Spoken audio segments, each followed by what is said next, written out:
So a 67-year-old woman with a history of asymptomatic PAF undergoes pulmonary vein isolation. Her past history is significant for hypertension. 6 months following the ablation procedure, she reports complete freedom of symptoms. She's currently on metoprolol and apixaban. She wants to know if she can stop the apixaban. What's the best step? Stop the apixaban and start aspirin 325. Perform a Holter monitor and stop it if there's no AFib. Just continue the drug, or implant a loop recorder and stop the apixaban if no AF is recorded in 6 months.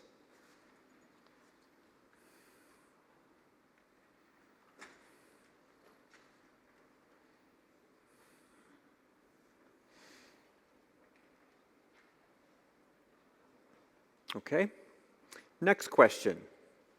A 62-year-old woman with a history of AFib and rheumatic heart disease is referred for management of her AF. She's on amio, metoprolol, and warfarin. She has a normal CBC, an INR of 3.1. Her creatinine clearance is 45. She has an EF of 55, moderate mitral stenosis, and severe enlargement of the left atrium. She heard about the DOACs and wants to know if she can switch. Which of the following is the best course of action for this patient? Dabigatran at 75, dabigatran at 150, continue the warfarin, or all of her anticoagulation can be stopped since her CHADS-2 VAS score is only 1.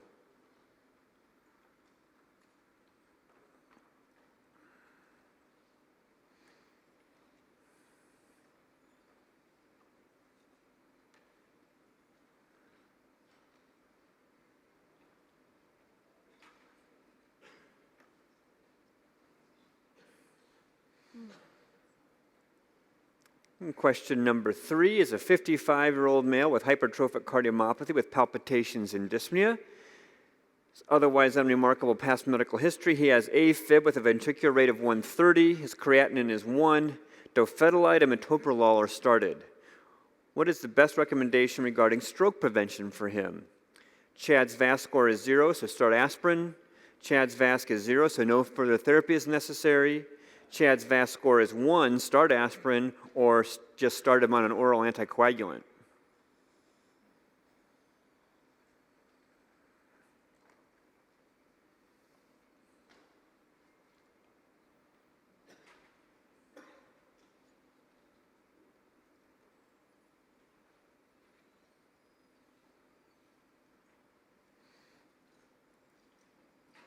All right, Melanie, now it's your turn. Okay, so good morning to everyone. I hope everyone is having a good time today. We are going to start with looking at the diagnosis of SVTs and the diagnosis of atrial fibrillation. I'm just going to spend a brief period of time on this topic because we are going to move on after that to where the money really is, which is stroke prevention in atrial fibrillation. So we'll focus first on the ECG diagnosis of these rhythms. So when you get ECG with a regular or an irregular narrow complex tachycardia, how to approach it on the boards is the first question. We'll start with a question and an EKG to look at. This is from a 40-year-old female who comes in with paroxysmal palpitations. And the question is, what's the most likely diagnosis? A, is it atrial tachycardia? B, AVNRT? C, atrial flutter? Or D, orthodromic reciprocating tachycardia?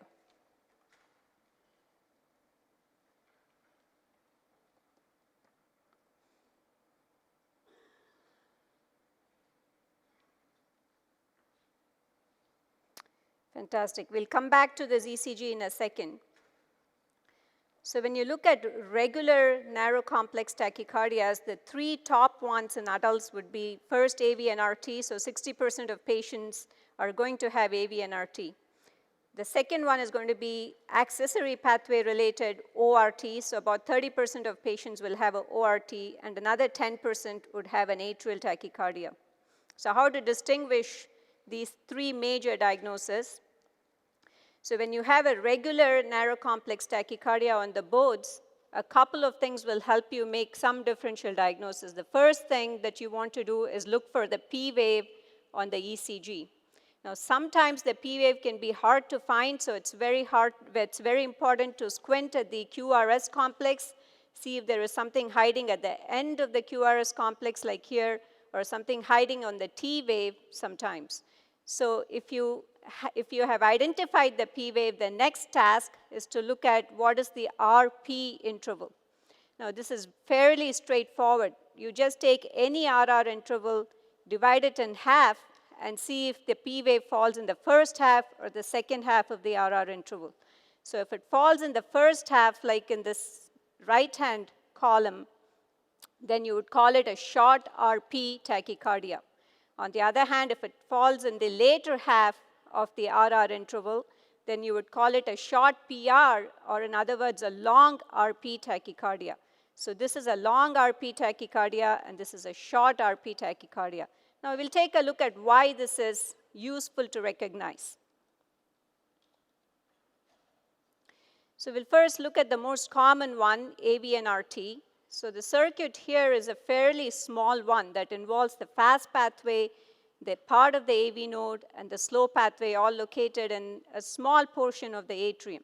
So once this circuit is completed, there is going to be anterograde activation of the ventricle through the normal conduction system and near simultaneous retrograde activation of the atrium. So what happens here is the V and A interval is going to be very short because you're having simultaneous activation down to the ventricle and back up to the atrium.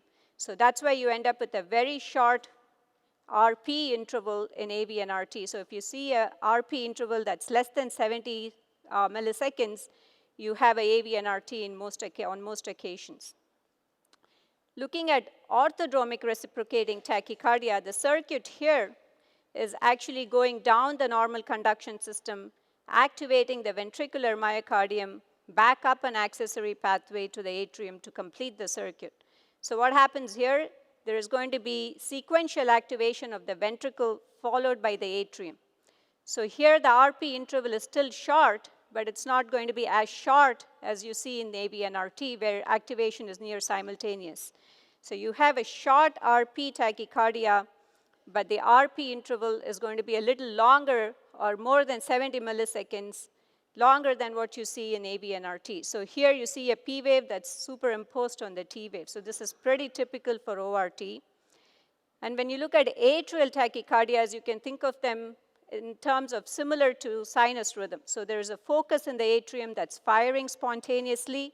You're going to have activation down the conduction system to activate the ventricle. So the PR interval is short, or in other words, the RP interval is going to be long. So the main differential diagnosis for a long RP tachycardia is either sinus tach or atrial tach, and the way you make that distinction is actually look at the P wave morphology on the ECG itself. So coming back to that first ECG that we looked at, you see a narrow complex tachycardia that is very regular and very rapid. So the first thing to look for is the P wave. You have to squint a little bit, but what you can see here is there's a little bit of a ditzel at the end of the QRS that you see on V1 that you can call a R prime pattern. So there's a RS R prime pattern. I've given you the ECG during sinus rhythm in the same patient in the bottom, and during sinus rhythm, you really don't see that R prime at the end of V1. So this is called a pseudo R prime pattern. It's pretty much diagnostic of AV and RT, and it's a very useful thing to be able to recognize on the boards because at some point, either in the questions or in the ECG section, this can show up. Another clue here is a small S wave in 2-3 AVF that's not present during sinus rhythm, so this is a pseudo S wave pattern. A pseudo R prime in V1, pseudo S wave in the inferior leads. Think about AV and RT.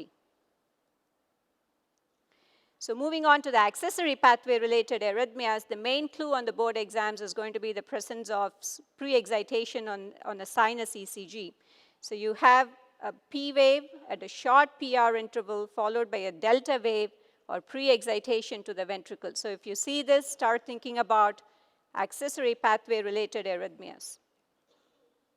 So what are the accessory pathway-related arrhythmias? The most common one you're going to see in practice is going to be orthodromic reciprocating tachycardia. So you have a circuit where activation is going down the normal conduction system, back up the accessory pathway, and you have a regular narrow complex tachycardia here. The second most common that you will see, although this is still quite uncommon, is antidromic reciprocating tachycardia. So the circuit is reversed here. You have activation going down the accessory pathway, back up the normal conduction system. So you have pre-excitation of the ventricle through the accessory pathway. And so you have a wide complex tachycardia that's still going to be regular. And every single QRS beat is going to look the same. So a wide complex tachycardia that is regular, think about ART. But of course, there are other important differential diagnoses that are more common, and I know that's going to come up in another lecture later on.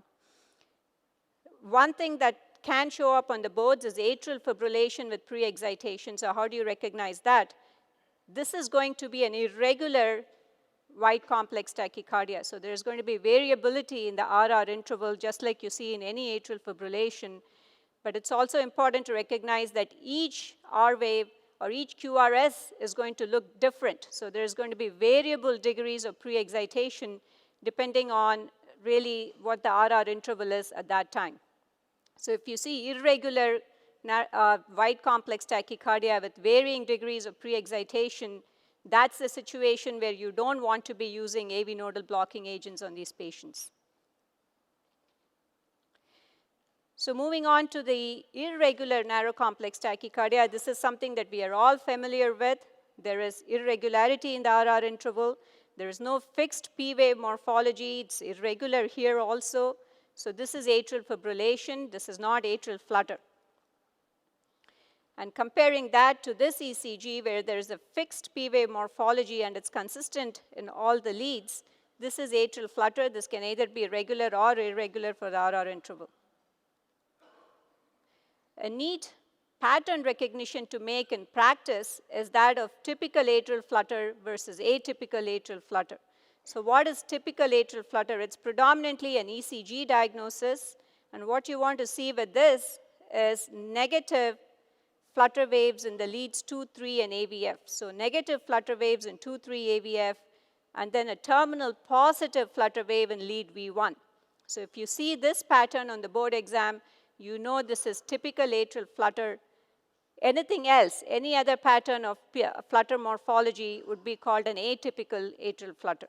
So why is this important to know? We know that if you see this pattern, you have the diagnosis that this patient has a CTI or a cavo-tricuspid isthmus-dependent flutter that's going in a counterclockwise direction.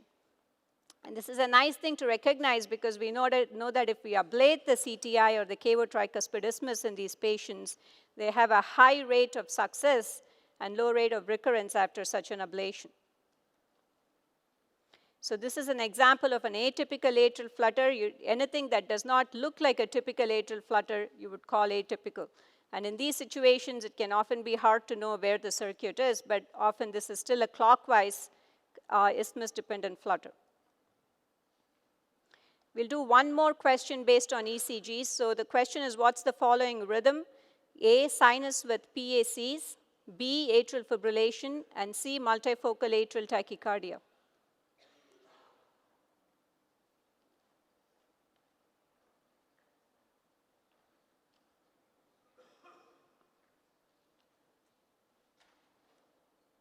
Fantastic. Almost everyone got this right. So this is multifocal atrial tachycardia, a differential diagnosis for when you see narrow complex irregular tachycardia. But the main difference here is there is distinct P waves. The P wave morphology changes frequently, and there has to be at least 3 different P wave morphologies that you recognize. So to summarize, if you have a narrow complex tachycardia, look at whether it's regular or irregular. If you have a regular tachycardia, look for the P wave. Look for whether it's a short RP tachycardia or a long RP tachycardia, so you have a differential diagnosis based on that. Let's move on to the second objective here, which is to discuss the mechanisms and classification of atrial fibrillation. I don't think you're going to be tested too much on the mechanisms, so I'm going to keep that very short. It's fairly complex. We can take all day to talk about it, but we'll focus on the classification here, which is mostly a clinical classification. And much of what I'm going to talk about during the rest of the lecture is based on the 2014 guidelines from the American Heart Association, so that's going to be your major reference when you go back and want to look up something. So we all know that the prevalence and incidence of atrial fibrillation are going up. There's going to be about 5.6 million adults in the US by the end of 2050 with atrial fibrillation, so an extremely important rhythm problem. And when we look at the classification of atrial fibrillation, as I said, it's mostly a clinical one, mostly based on the duration of atrial fibrillation. So paroxysmal atrial fibrillation is AF that terminates in less than 7 days with or without intervention. So that part is important. Even if a patient is cardioverted within 7 days, right now it's called paroxysmal. I know this has gone through some different variations in the past. Persistent atrial fibrillation is AF that lasts more than 7 days in duration. So duration is what classifies these different classifications. Long-standing persistent AF is continuous atrial fibrillation that lasts more than 12 months or basically a year. Permanent atrial fibrillation is a clinical decision. So if a patient is in continuous atrial fibrillation and the patient and the physician together decide that they are not going to attempt to restore sinus rhythm, then that becomes permanent atrial fibrillation. Now, the last one here is valvular atrial fibrillation. This is probably the most important one to remember for the boards, so we'll emphasize this a little bit. Valvular atrial fibrillation consists of only 3 different diagnoses. So one, if a patient has bioprosthetic or mechanical valve in any location, doesn't matter what location, any kind of replaced valve would be considered valvular atrial fibrillation. If a patient has mitral valve repair, that is valvular atrial fibrillation. Doesn't matter what the reason for the mitral valve repair is. The third one is rheumatic mitral valve stenosis that is at least moderate in severity. So only these 3 different things constitute valvular atrial fibrillation.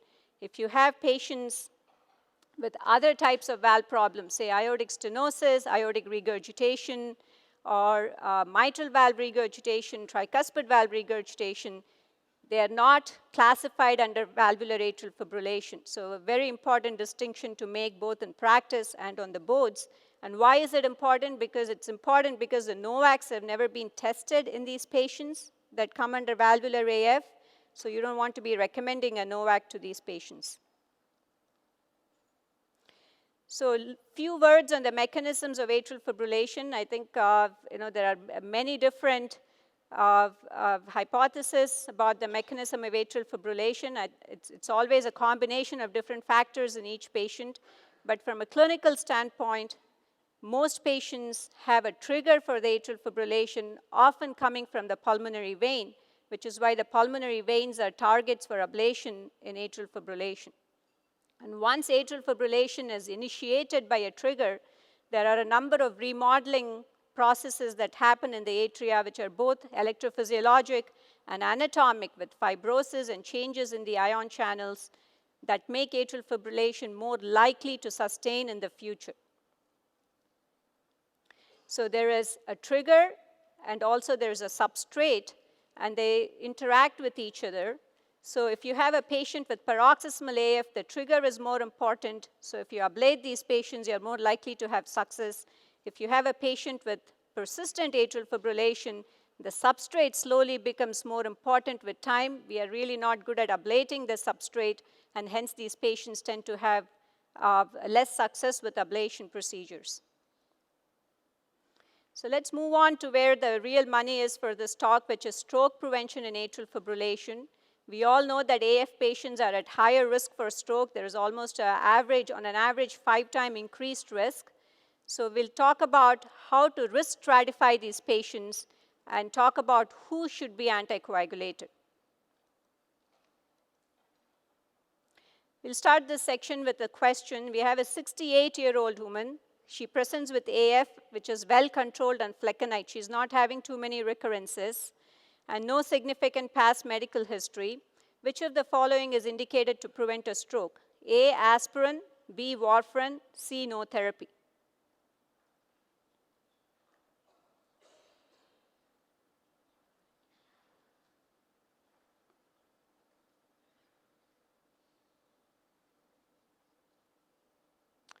Fantastic. We'll come back to this, and hopefully we can change the minds of the 17%. So for a very long time, we used the CHADS-2 score. I'm not going to read through this. I put this up so you know we are not going to be using this in clinical practice or on the boards anymore. So I'm not going to read through this slide, but we'll go through why the CHADS-2 score was kind of went out of use. So the CHADS-2 score is very useful in telling us who's at high risk for stroke and AF, so who needs to be anticoagulated. But where it really didn't do too well is the patients who are classified as low risk. Patients with a score of 0 or 1 still had a relatively higher annual risk for stroke, so it really wasn't very good at telling us who's at low risk and who doesn't need anticoagulation. And that's where the CHADS-2 VAS score comes in. This is the one that you need to bookmark. Make sure you know this really well, apply this in practice and also on the boards. So what's the CHADS-2 VAS score? It gives a point for congestive heart failure or LV dysfunction, and the way this is defined is ejection fraction less than 40% or a history of decompensated heart failure regardless of ejection fraction. So decompensated heart failure with HFpEF could typically go into this as a score of 1. Patients with hypertension and diabetes get a score of 1 for each. And then age is stratified based on whether a patient is between 65 and 74. Those patients will get a score of 1. Patients over 75 would get a score of 2. Another new thing in this one is that females get a score of 1 for their gender. And patients with vascular disease, which is defined as a prior MI, a prior myocardial infarction, peripheral arterial disease, or aortic plaque, also get a score of 1. And of course, patients with a prior history of stroke would get a score of 2. So that's how the CHADS-2 VAS score works. So the main changes here are the vascular disease, points for gender, and differential points for what the age of the patient is. So if you look at the CHADS-2 VAS score, if a patient has a VAS score of 0, they truly are at low risk for stroke, and you could make a case for not anticoagulating these patients. So this is where it's very helpful. Score of 1, there is intermediate risk. Score of 2 or more, there is high enough annual risk that you start anticoagulating these patients. So when you prescribe an oral anticoagulant, there is obviously the downside, which is the risk for major hemorrhage. And there have been a number of different risk scores that have been formulated to look at the hemorrhage risk, and none of these really perform too well.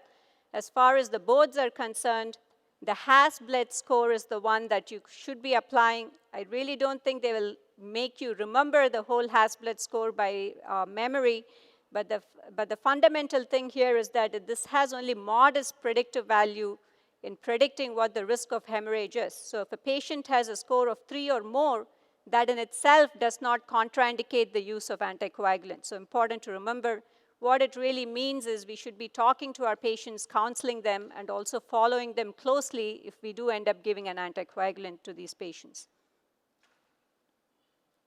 So that brings us to the question of who to anticoagulate now that we know how to risk stratify. So I'm going to break this down into some steps. So when you are given a question, the first thing to ask is, does the patient have valvular atrial fibrillation? And I emphasized this before, there are only 3 things that go into valvular atrial fibrillation. So if there is valvular AF, then the answer is very simple. They should be anticoagulated with warfarin alone. Do not prescribe a NOAC or a DOAC on the boards. The second question to ask is, does the patient have hypertrophic cardiomyopathy?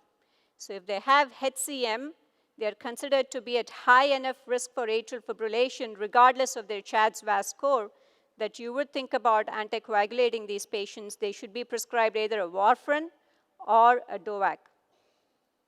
So if neither valvular AF nor hypertrophic cardiomyopathy is present, then you apply the CHADS-VAS score. And patients with a VAS score of 0 do not need any antithrombotic therapy. Patients with a VAS score of 1 kind of fall in that gray zone. We are still doing studies to figure this out. So the guidelines basically hedge and say you could either give no therapy, you could give aspirin, or you could give an oral anticoagulant. So not very helpful, right? So I don't think you'll be tested on patients with VAS score of 1 on the boards, but VAS score of 0, the recommendation is clear, no antithrombotic therapy. If the CHADS VAS score is 2 or more, the guidelines are also very clear there. They should be prescribed either warfarin or NOAC, and we'll talk about how to pick between those two. So a little bit about what is not valvular atrial fibrillation. So go ahead and review this on your own time later on. A little bit about how to manage anticoagulation in patients who are undergoing rhythm control. So if you give them an antiarrhythmic or do an ablation, and if you think they are doing well on those strategies, do they still need oral anticoagulation? The answer is very simple, yes. They still need to be continued on oral anticoagulant based on what their CHADS VAS score is. So it's the usual risk stratification for those patients. So coming back to our question that we started out with, we had a patient who was 68 years old, so greater than 65 years of age, CHADS VAS point of 1, and we had a woman, so CHADS, another point on the CHADS VAS score. The CHADS VAS score is so 2, but if you had applied the CHADS 2 score, the score would have been 0. So these patients would still be at increased risk for stroke. They should be given an oral anticoagulant, regardless of whether the AF is controlled on flecainide or not. So I didn't give you a choice for DOAC, so warfarin is the only choice here that would be the right answer. So again, to summarize this part of it, if the patient has valvular atrial fibrillation or hypertrophic cardiomyopathy, we don't apply the CHADS VAS score, we give them an oral anticoagulant. And if they don't have these conditions, apply the CHADS 2 VAS score. If they have a score of 2 or more, that's when an oral anticoagulant should be discussed. So which anticoagulant to choose? So we have two major options. We have the vitamin K antagonist, warfarin, and then we have the novel oral anticoagulants or the direct oral anticoagulants, kind of equivalent terms. I'm just going to go ahead and call them NOACs for the rest of this lecture. So we have dabigatran, rivaroxaban, apixaban, and edoxaban under this category. I think a fair question on the boards is the mechanism of action of the DOACs. And for dabigatran, it's a direct thrombin inhibitor. So make sure you bookmark the slide and review it before the exam. Dabigatran is direct thrombin inhibitor, and the other three, rivaroxaban, apixaban, edoxaban, are all factor 10A inhibitors. All 4 of these drugs have been trialed in large randomized controlled trials. I've summarized the main trials here, and I'll just highlight a few things that are common to these trials. All trials have compared the DOACs or the NOACs to warfarin. There is no trial that has compared 2 of the DOACs head-on, so there is no trial like that. All of these trials were designed to be non-inferiority trials to show non-inferiority of the DOAC compared to warfarin. And one thing to recognize is that dabigatran at 150 milligrams twice a day showed some superiority to warfarin, and apixaban at 5 milligrams showed superiority to warfarin. When we look at the rate of major bleeding with these drugs, the rate of intracranial hemorrhage was consistently lower with the NOACs compared to warfarin. So this is a meta-analysis of all the 4 trials. When you look at the outcome of combined ischemic and hemorrhagic stroke, there's clearly an advantage for the NOACs or the DOACs compared to warfarin. If we break it down, the rate of ischemic stroke is similar between the 2 groups. The rate of hemorrhagic stroke is clearly much lower in the NOACs compared to warfarin. So something to keep in mind. So what are the advantages of the NOACs? Clearly, there is a more predictable pharmacological profile. There's no need for monitoring, which is a huge thing. I think the reduced rate of intracranial hemorrhage is important to discuss with patients. There are fewer drug and fewer food-related interactions. But there are some disadvantages, or at least some warnings that you need to keep in mind. Always assess the renal function of the patient and dose adjust accordingly. There needs to be dose adjustment based on patient weight. We'll go over that in a second. And these patients should really be compliant with the NOAC. That's also very important. If they miss a dose, they are unprotected. So the next 5 slides are actually going to be very data dense. I'm really not going to read through every single column on these slides, but I do want you to bookmark these slides. So this really has condensed all the information that you need for the boards on the NOACs. But I'll highlight a few things here. So when you look at the excretion of all these drugs, all of them have variable degrees of renal excretion. There is at least some renal excretion for most of them. The least is for apixaban, 25% renally excreted. The rest is fecal. The other thing I want to highlight is dose adjustment for these drugs. For apixaban, this is something to actually memorize. If a patient has 2 out of 3 factors, then there has to be a dose reduction for apixaban. So what are those factors? If the patient is over 80 years of age, less than 60 kilograms in weight, or if the creatinine is more than 1.5, if there are 2 of these 3 factors, then the dose has to be reduced in half to 2.5 milligrams. So just make a note of that. Similarly, there is also a dose reduction for edoxaban here that you need to make a note of. Again, coming to the question of renal impairment and what to use, there are cutoffs for the creatinine clearance, beyond which we really don't want to be using these NOACs. Creatinine clearance less than 15 or patients on dialysis were not included in any of the major trials. But there is an FDA approval for using apixaban in these patients. Patients on dialysis could be prescribed apixaban, but dose adjusted based on those 3 factors we talked about. The others should not be prescribed on patients on dialysis or very severe renal dysfunction. So moving on to the very dreaded drug-drug interactions, the thing to remember here is what is affected by these drugs. So dabigatran is a substrate for P-glycoprotein. The other 3 are substrates for both P-glycoprotein and CYP3A4. So I've made a list of all the important drugs that can affect the levels of the NOACs, but I'm not going to go through each one of these. I'm going to highlight a few where there is an absolute contraindication. So you're more likely to be tested on the absolute contraindications. So verapamil is an important one to remember. For verapamil, there has to be a dose reduction for edoxaban and dabigatran, so just make a note of that on your syllabus. For dronedrone, dabigatran is contraindicated, so don't combine dronedrone with dabigatran. Another thing that is contraindicated is HIV protease inhibitors should not be combined with any of the NOACs. And if there is any of these antifungals being used, dabigatran, rivaroxaban, and apixaban have a contraindication.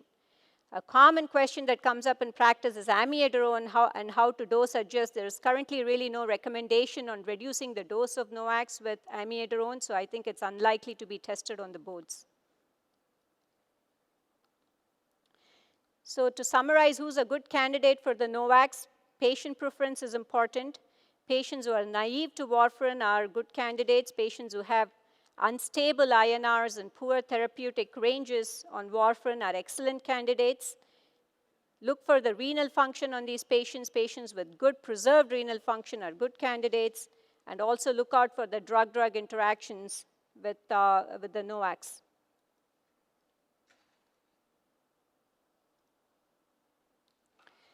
Just a few lines on management of bleeding. If there is severe bleeding, there is a monoclonal antibody for dabigatran to reverse its effects. For the other NOACs, think about prothrombin complex concentrates and recombinant factor 7A. How to manage oral anticoagulation around the time of cardioversion. So the main number to remember here is the duration of that particular episode of atrial fibrillation. So if it's less than 48 hours duration, then you can go ahead and cardiovert without any requirement for anticoagulation prior to cardioversion.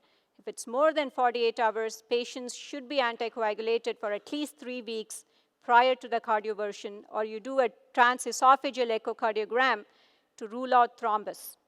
Now, after cardioversion, the recommendation for anticoagulation is pretty uniform, at least 4 weeks of anticoagulation after a cardioversion.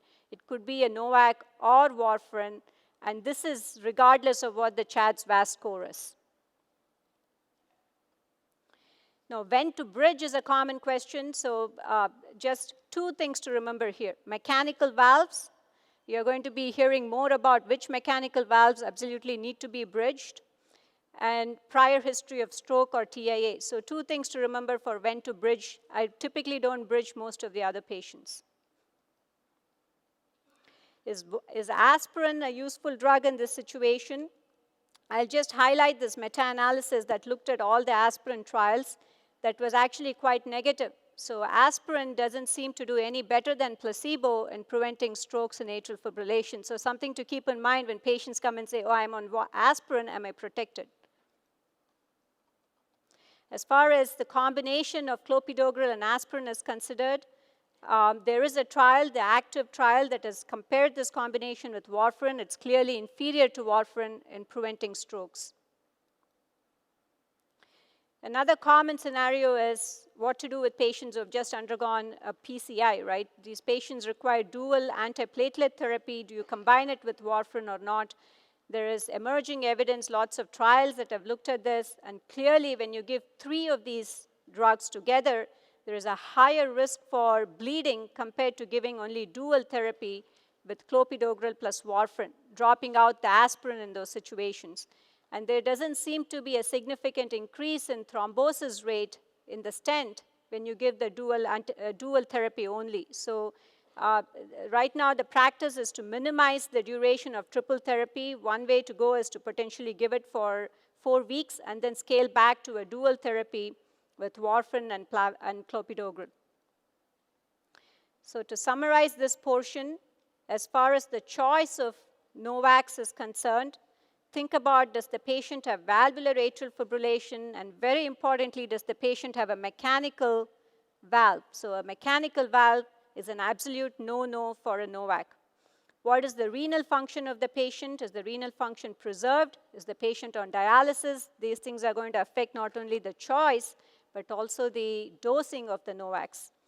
Watch out for the drug interactions. Think about verapamil and dronedrone as 2 major offenders for this. Watch out for the patient's weight and age when dosing apixaban.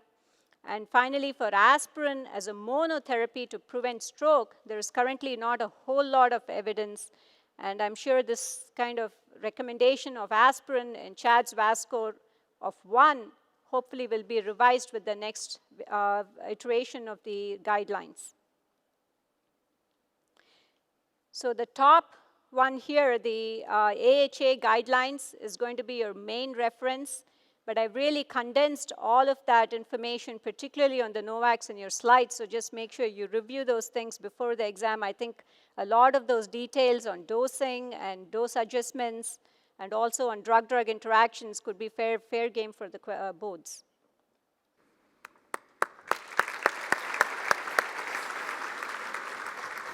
Thank you very much. So let's go to these questions, because in looking at the questions that are coming in on the portal during your talk, these questions will probably prompt those discussions for many of those. So the first one is a 67-year-old woman with a history of symptomatic PAF who underwent a pulmonary vein isolation. She has hypertension in the past. She's 6 months post-ablation. She hasn't had any symptoms. She's currently on metoprolol and apixaban. She wants to stop the apixaban. So what is the best step for her? Stop the apixaban and put her on 325 of aspirin, perform a Holter monitor, and then stop the apixaban if there's no AF on the Holter, continue the apixaban, or put in a loop recorder and stop the apixaban if no AF recorded in 6 months.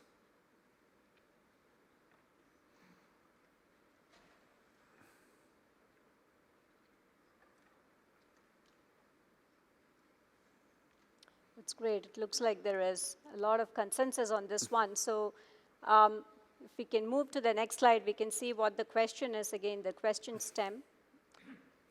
So essentially here we have a woman who is more than 65 years of age, which gives her a CHADS VAS score of 2.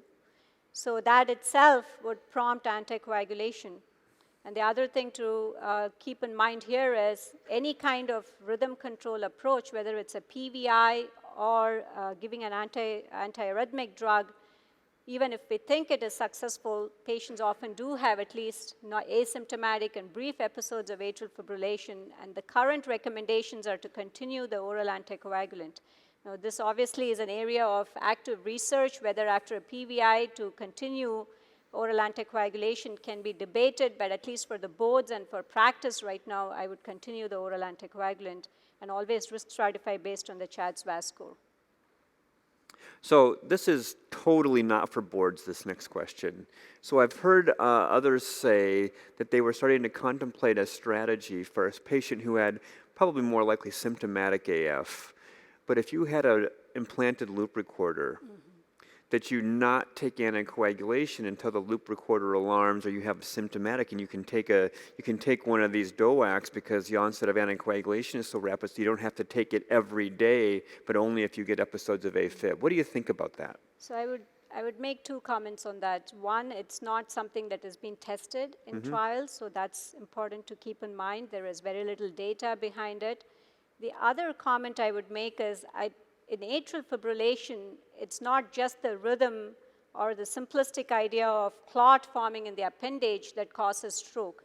There's a lot of coexisting risk factors for stroke in these patients that don't necessarily get addressed by rhythm control alone. So these patients are more likely to be older, they are more likely to have hypertension or diabetes, so some of the common risk factors for stroke are still present. And those things will not be addressed by taking intermittent anticoagulants. So I think there is a very good case to be made that these patients should be on continuous anticoagulation. Good. Okay.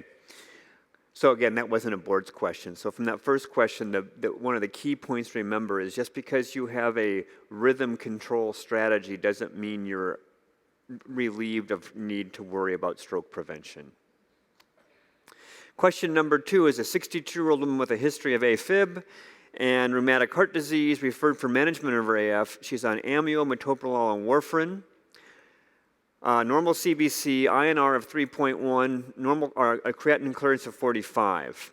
Her echocardiogram shows an EF of 55, moderate mitral stenosis, and severe enlargement of the left atrium. She has heard about dabigatran from a friend and is interested in switching.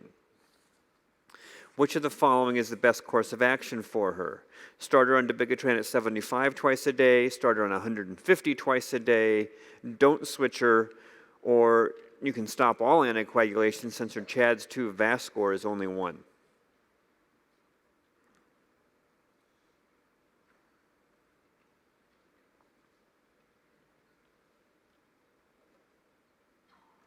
Fantastic. Ooh, good. Fabulous. Fantastic. So again, going back to the lecture, the first question to ask is this valvular atrial fibrillation? And the 3 things, I'm going to actually enumerate them again. It's really important. Any kind of replaced heart valve, mechanical or bioprosthetic, mitral valve repair, and this patient had rheumatic mitral valve stenosis that's at least moderate in severity. You don't give a NOAC to these patients. At least on the boards, you should be giving warfarin. And I would say clinical practice unless there is more data on this. But native aortic stenosis, native right-sided heart valve disease do not come under valvular atrial fibrillation. You can still consider a NOAC in those patients with native aortic stenosis, aortic regurgitation, mitral valve regurgitation, and tricuspid regurgitation. All of those patients can be treated. In fact, they were included in significant numbers in the trials, and I've actually included a few slides on that towards the end of your lecture. Okay, excellent. All right, the next patient is a 55-year-old guy with hypertrophic cardiomyopathy. He's got palpitations and dyspnea. His ECG shows AFib with a rate of 130. His creatinine's 1. Dofetilide and metoprolol are started. What is the best recommendation regarding stroke prevention for him? His CHADS-2 VASC is 0, so start him on aspirin. His CHADS-2 VASC is 0, so no further therapy is warranted. His CHADS-2 VASC is 1, so start him on high-dose aspirin or start an oral anticoagulant.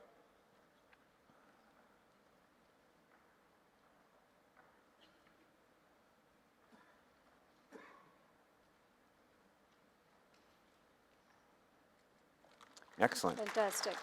So again, another thing to emphasize, when not to apply the CHA2DS2-VAS score. This patient has a CHA2DS2-VAS score of 0 but has hypertrophic cardiomyopathy.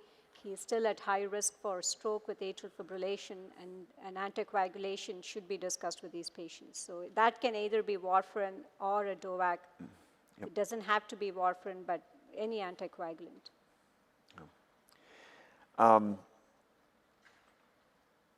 Again, just to reemphasize, do you approach atrial flutter any differently than atrial fibrillation in terms of stroke prevention? I do not. So again, a couple of reasons. There are still similar kinds of risk factors that go behind atrial flutter and atrial fibrillation.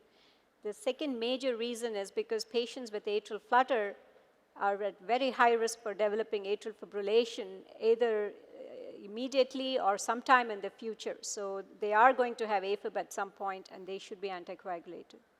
So even if they have typical atrial flutter and you do an isthmus ablation and you haven't seen any, you would still, just like your AFib patient after PVI, you would still anticoagulate that person for those reasons? In my practice, I do, yes. Okay.